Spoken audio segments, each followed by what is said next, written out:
사도행전 25장 13절에서 22절 말씀을 가지고 사도 바울이 본 것과 보지 않은 것, 사도 바울이 본 것과 보지 않은 것이란 제목으로 함께 은혜 나누겠습니다.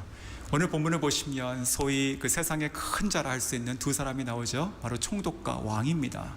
이 총독은요, 그 로마 황제에서 위임받아서 이 지역을 다스리고 있는 정치와 또 어떠한 그런 군사를 관장하고 있는 실력자인 것이죠. 전임 벨릭스 총독보다는 오늘 성경을 통해서 볼 수 있는 것은 보다 좀 공정하고 또 원칙을 가지고 있는 사람으로 보여집니다. 하지만 또한 동시에 이는 굉장히 세속적인 사람으로 보여지게 됩니다. 즉 하나님과 믿음에서 떨어져 있는 생각과 가치관을 가지고 살아가는 사람인 것이죠. 그것을 드러내고 있는, 아주 명확하게 드러내고 있는 한 단어가 나오는데 바로 예수님을 얘기할 때 예수라고 하는 한 사람, 이렇게 표현하죠. 이것을 보면서 이런 마음이 들었습니다. 예수님은 정말로 우리의 구세주시고 우리의 왕이시고 나의 죄를 십자가에 못 박으셔서 우리에게 영원한 생명을 주신, 우리의 삶의 목적과 길과 방향과 의미가 되시는 분이시잖아요. 그러나 그 예수님을 알지 못하고 만나지 못한 자들에게는 그저 예수라 하는 한 사람이구나 라고 하는 마음이 들었습니다. 어쩌면 그래서 오늘 우리가 살아가는 이 시대가 이와 같은 세속의 모습이 똑같이 있다, 그 가운데 처하고 있는 이 사도 바울의 모습이 오늘 살아가고 있는 우리 크리스찬의 모습과도 비슷하다라고 생각이 듭니다. 자, 또 한 사람, 이 아그리빠 왕입니다. 아그리빠 2세인데요. 그의 아버지 아그리빠 1세는 사도행전 12장에 등장했던 그 헤롯 왕입니다. 그는요, 야고보 사도를 잡아서 순교시키죠, 처음으로. 그리고 베드로를 잡아서 죽이려고 했지만 나중에 천사가 구하게 되고, 이후에 하나님께 영광을 돌리지 아니함으로 주의 사자가 쳐서 그리고 벌레 먹어 죽는 바로 그 아그리빠 1세 왕입니다. 그것을 보고 그것을 기억하고 자랐으면 이 아그리빠 2세는요 좀 어떠한 삶을 살아야 될까요? 그 아버지보다는 좀 나은, 하나님을 경외하고 무서워는 해야 될 거 아닙니까? 그런데 더 자기 멋대로 사는 왕이 되었다는 것이죠. 그것을 딱 증명하듯이 오늘 13절에 무엇이 등장합니까? 누가? 버니게. 이 버니게가 부인으로 등장하는데 사실 이 버니게는 자기의 친여 동생입니다. 한 살 밑에 친여 동생. 그가 먼저 결혼했다가 그 남편이 죽고 다시 자기에게 왔을 때 이제 동거하고 같이 살기 시작해요. 그 이후에도 그것이 문제가 되니까 사람들에게 또 다른 사람에게 또 시집을 보냈다가 또 다시 돌아와서 또 같이 살았다는 역사 기록이 있습니다. 즉 이것을 보면서 이런 생각이 들었어요. 유대인이잖아요. 그는요 율법도 알고 어쨌든 간에 듣고 배운 것이 있어요. 그런데 그의 삶은 전혀 그것과 관계없는 삶, 즉 자기 중심적으로 살았습니다. 자기가 왕이잖아요. 마치 내가 왕이니까 내가 하는 것은 모든 것이 선한 것이야, 나는 모든 것을 할 수 있어, 괜찮아, 이것이 법이야 라고 이야기하는 것처럼 보이게 됩니다.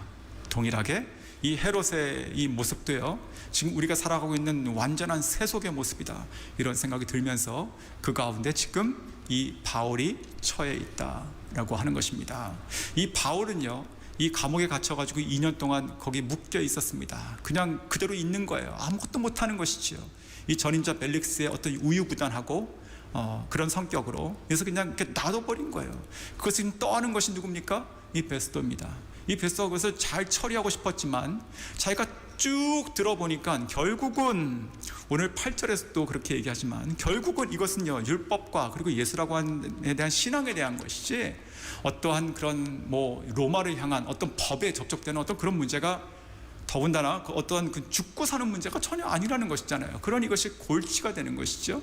그때 마침 이 아그리빠 왕이 그를 방문한 것입니다. 그것이 오늘 13절의 이 컨텍스트의 시작이에요.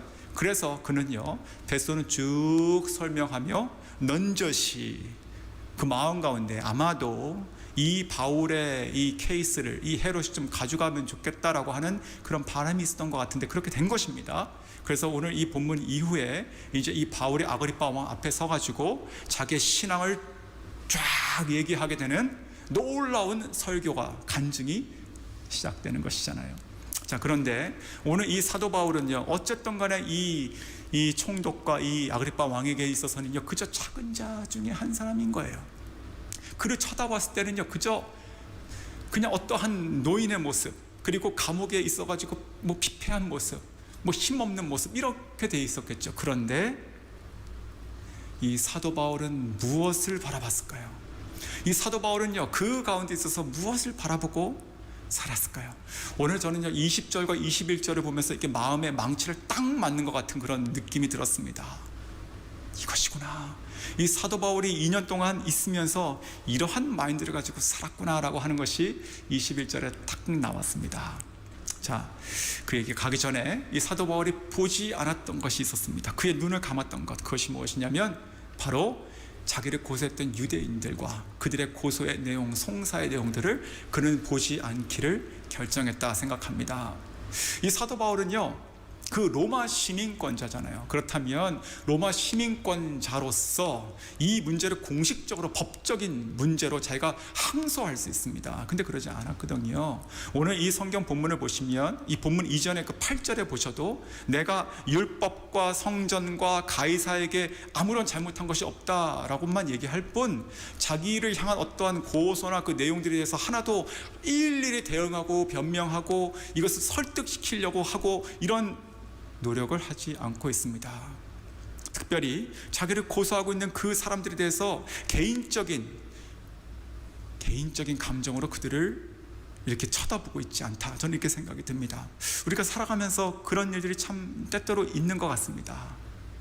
뭐 적게든 크게든 간에 내가 하지 않은 말을 했다라고, 아니면 무슨 대화를 했는데 전혀 다르게 이해를 하거나, 아니면 아주 의도적으로 공격해 들어올 때, 그리고 어떠한 우리 둘만의 관계가 아니라 주변 사람들에게 그 얘기를 이렇게 막 거짓으로 얘기하며 이렇게 막 둘러싸고 공격을 이렇게 들어올 때, 그럴 때가 있지 않습니까? 참 그럴 때는요, 우리가 이렇게 잠을 못 자게 됩니다. 이거 생각하면 너무 화도 나고 또 이거 또 도저히 풀 수 있는 길이 없는 거예요. 뭐 저도 좀 그런 경우들이 몇 번 있었던 것 같아요. 도저히 정말 이해가 안 된다라는 것이지요. 어떻게 이것을 이렇게, 이 말을 이렇게 여기고 또 이렇게 생각하고 이렇게 말씀하실까? 도저히 이해가 안 되는 때가 있습니다. 너무 힘들 때가 있었던 것 같아요. 근데 어느 순간에 그때 이렇게 생각이 들었습니다. 아, 이것은 내 소관이 아니구나. 내가 뭐 어떻게 할 수 있는 것이 아니구나. 하나님께서 하셔야 되는구나. 내가 더 이상 이것을 가지고 생각하고 고민하고 내 에너지를 쏘면 내가 다치겠구나, 내가 죽겠구나, 이런 생각이 드는 거예요. 그래서 제가 그렇게 한번 기도한 적이 있습니다. 하나님, 내가 이 시간부로 이 사람과 이 말과 이 일에 대해서 더 이상 생각하지 않겠습니다. 내가 이것을 도저히 내가 어떻게 이해할 수도 없고 해결할 수도 없는 것인데 지금은 때가 아닌 것 같다오니 주님께서 해결해 주시고, 나는 이것을 나의 생각과 마음속, 내 속에서 내가 이것을 이 시간부로 치워버립니다. 이 시간부로 치워버립니다. 이렇게 기도했어요. 그리고 더 이상 생각 안 하게 됐죠. 며칠 전에 제 차하고 이렇게 운전하고 가는데 저 앞에서 옆 차선에서 이게 길이 막혔어요. 그러더니 저기 뒤에 한 30m 뒤에 있는 차, 이렇게 픽업 트럭 하나가 이렇게 저한테 이렇게 오는 거예요. 완전히 이게 양쪽이 차선이 하나씩밖에 없는데 제가 가고 있는 차선이 이렇게 들어오면 어떻게 되는 것이죠? 그냥 저와 제 뒤에 있는 차를 다 막아버리는 것이죠. 전부 다 막아버리는 것이죠. 눈이 마주쳤어요. 뭐 눈 하나 깜짝 안 합니다. 네. 그러더니 섰죠. 어떻게 합니까? 갈 수가 없으니까 섰어요. 그 나중에 이 차가 뭐 길이 없는 거잖아요. 그러니까 다시 자기가 나왔던 방향, 그러니까 이미 차 한 5대를 건너뛰고 그리고 다시 삐짓고 들어가지고 일로 빠져나가더라고요. 제 차가 옆에 앉아 있다가 좀 너무 황당하니까, 야, 너무 심한 거 아니냐 이렇게 얘기하는 거예요. 이건 좀 너무 심하다 이렇게 얘기하는 거예요.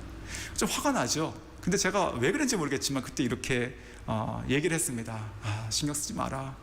이런 거 저런 거 하나 다 신경 쓰고 살면 갈 길을 못 간다. 그냥 우리 가자. 이렇게 얘기했습니다. 나중에 생각해 보니까 일리가 있구나, 이런 생각이 좀 들었습니다. 우리가 어떤 것을 이렇게 에너지를 뭘 쏘야 되는가, 어디에 나의 시간과 에너지를 써야 되는가, 이거 굉장히 중요한 것입니다. 오늘 사도 바울은요, 이 2년 동안 지금 감옥에 갇혀 있잖아요. 그리고 끊임없이 자기를 공격하고 고소하고 있는 이 어떠한 그런 적들이 있잖아요. 그런데 그런 것에 대해서 하나씩 일일이 대응하거나 그것에 대해서 자기를 변호는 했지만, 그러나 그들을 어떻게 다시 이기고 그들을 무너뜨리려고 하는 에너지를 쓰지 않았다라고 저는 생각합니다.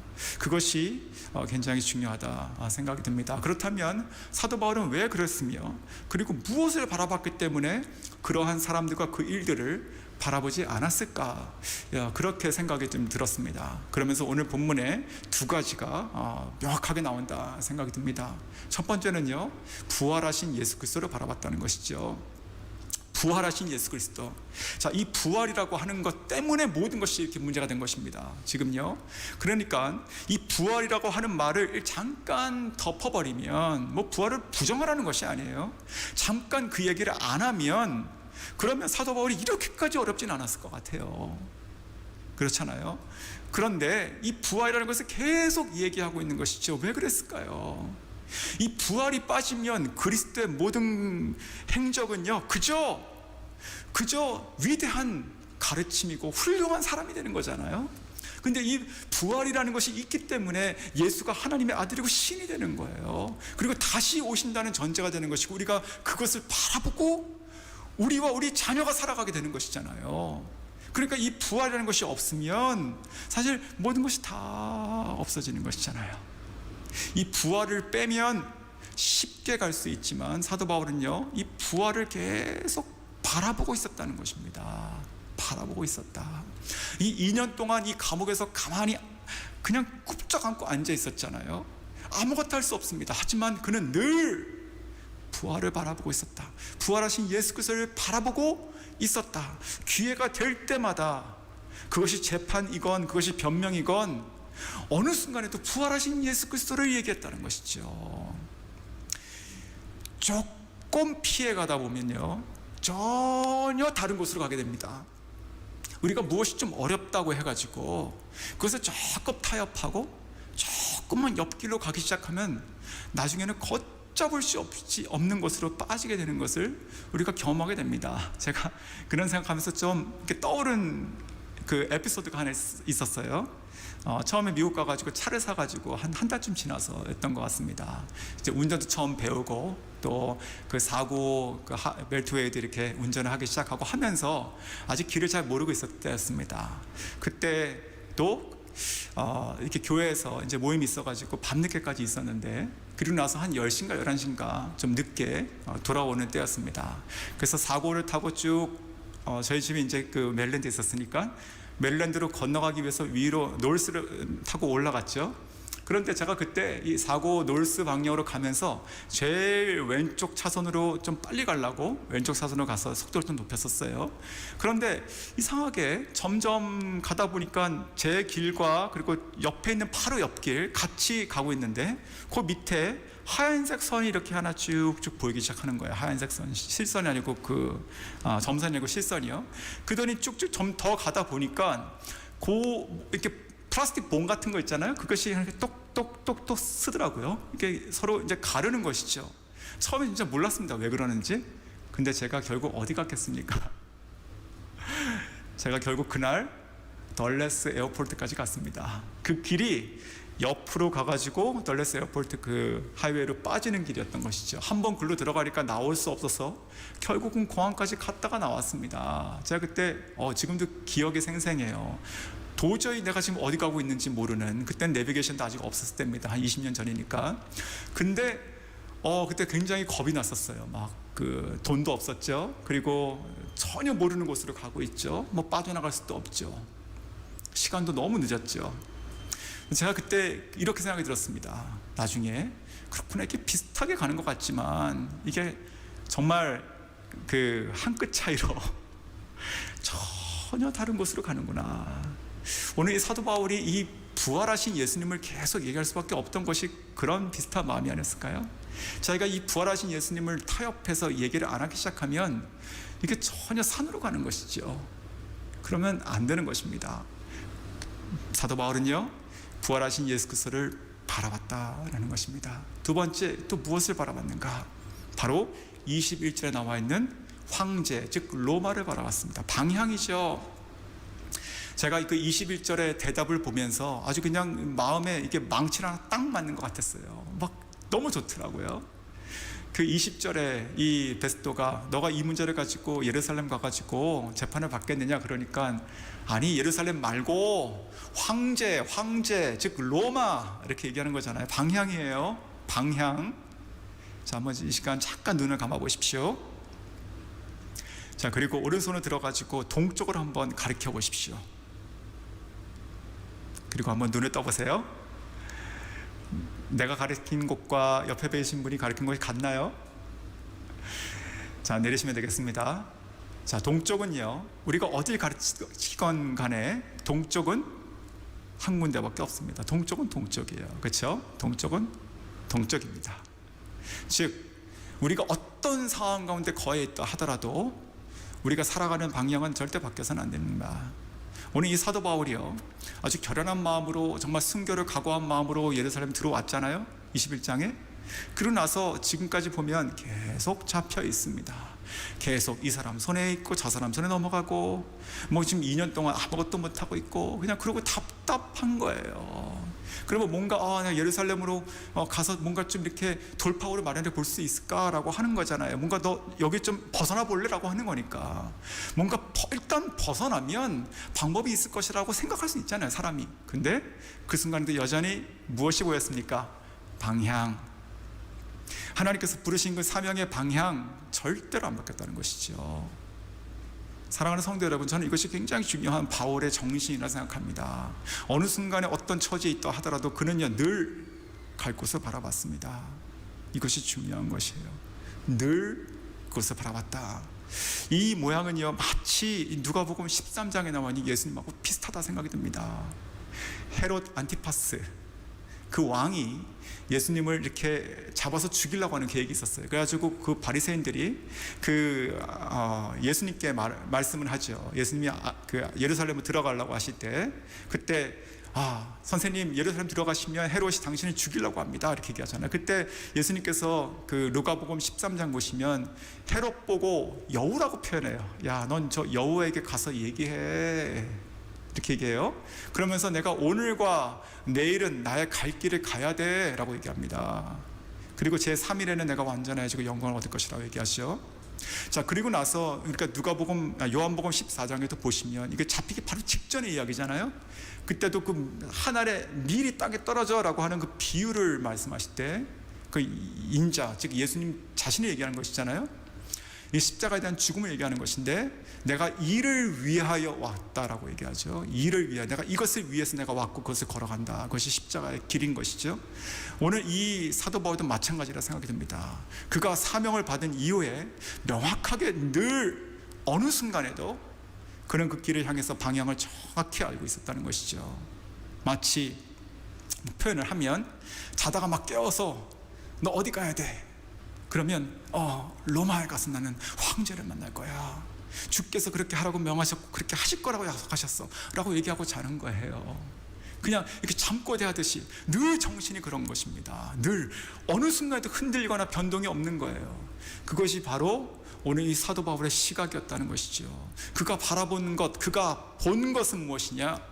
바로 로마, 즉 사명의 길을 보고 살아갔다라는 것입니다. 그러한 이 바울을 오늘 세상의 큰 자라고 여겼던 이 베스도와 아그리빠 왕이 보게 되는 것입니다. 그리고 나서 이 사람이 누군가? 예수라고 하는 자가, 예수라고 한 사람에 대한 이야기인 줄 알았는데 이렇게 정신과 시선이 뚜렷한 사람이 있다니 도대체 누군가라고 하는 관심이 불러일으키게 되는 것이죠. 자, 말씀을 좀 맺겠습니다.